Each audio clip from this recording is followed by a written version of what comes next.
माधवनगर तरुण मंडळ लेझिम संघाच्या वतीनं शारदीय नवरात्र उत्सवानिमित्त विविध कार्यक्रमांचं आयोजन करण्यात आलं आहे।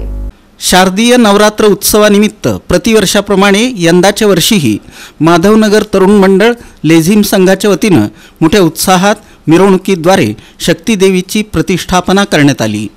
सोलापूर शहर मध्यचे आमदार देवेंद्र कोठे यांच्या हस्ते पूजन करण्यात येऊन पूर्व भागातील श्रीराम मंदिरापासून भव्य अशा मिरवणुकीस प्रारंभ करण्यात आला। मंडळाच्या भव्य लेझिमच्या ताफ्यानं सर्वांचंच लक्ष वेधून घेतलं। आकर्षक अशी प्रात्यक्षिकं सादर करून मंडळाच्या कार्यकर्त्यांनी सर्वांचीच मनं जिंकली।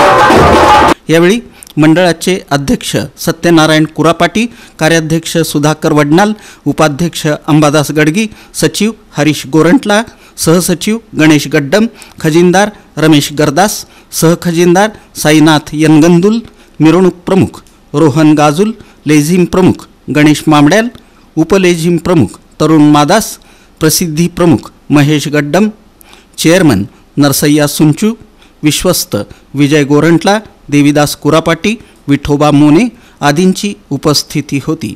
दरम्यान शारदीय नवरात्र उत्सवानिमित्त विविध कार्यक्रमांचं आयोजन करण्यात आलं असून याचा भक्तगणांनी लाभ घेण्याचं आवाहन करण्यात आलं आहे।